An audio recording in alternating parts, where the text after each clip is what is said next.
वसमत येथील शासकीय विश्रामगृहात नुकताच लहुजी शक्ती सेनेच्या वतीनं कार्यकर्ता प्रवेश मेळावा पार पडला। या मेळाव्याला कार्यकर्त्यांचा आणि समाज बांधवांचा मोठा प्रतिसाद मिळाला। या मेळाव्यात विविध पक्षांमधून शेकडो कार्यकर्त्यांनी लहुजी शक्ती सेनेमध्ये प्रवेश केला। यावेळी लहुजी सेनेचे सर्व पदाधिकारी आणि समाज बांधव मोठ्या संख्येने उपस्थित होते। या प्रवेश मेळाव्यामुळे वसमत तालुक्यात लहुजी शक्ती सेनेची ताकद वाढल्याचं दिसून येत आहे। आज लहुजी शक्ती सेना वसमतच्या वतीने आज या ठिकाणी नवीन पदाधिकाऱ्याच्या निवडीचा कार्यक्रम या ठिकाणी घेण्यात आला। या निवडीच्या कार्यक्रम प्रसंगी आमचे लहुजी शक्ती सेनेचे युवकांचे हृदयस्थान, युवकाचे प्रेरणास्थान युवक प्रदेशाध्यक्ष सचिन भाऊ क्षीरसागर यांच्या उपस्थितीत हिंगोली जिल्ह्यातील पूर्ण नवीन पदाधिकाऱ्याच्या ठिकाणी नियुक्ती करण्यात आल्या। त्याचबरोबर त्यांना जबाबदारी देण्यात आल्या की बाबा प्रत्येक विभागाच्या नुसार त्यांना जबाबदाऱ्या देण्यात आल्या। लहुजी शक्ती सेना ही एक सामाजिक चळवळ आहे।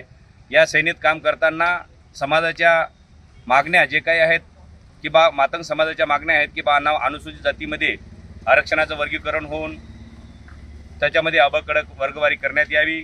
न्यायमूर्ती बदर यांची ही समिती नेमलेली आहे शासनानं, पण त्याच्यामध्ये त्यांना 6 महिन्याची मुदतवाढ दिली, पण ते आरक्षणाचं वर्गीकरण लवकरात लवकर पूर्ण करून आमच्या युवकांना ह्या नोकरीपासून या जोपर्यंत आरक्षण वर्गीकरणाचं अबकड होणार नाही तोपर्यंत या युवकांचं आमच्या ज्या नोकऱ्या आहेत युवकांना जे मिळणाऱ्या त्यासाठी त्या नोकऱ्या थांबवाव्यात अशी आमची लहुजी शक्ती सेनेची विनंती आहे।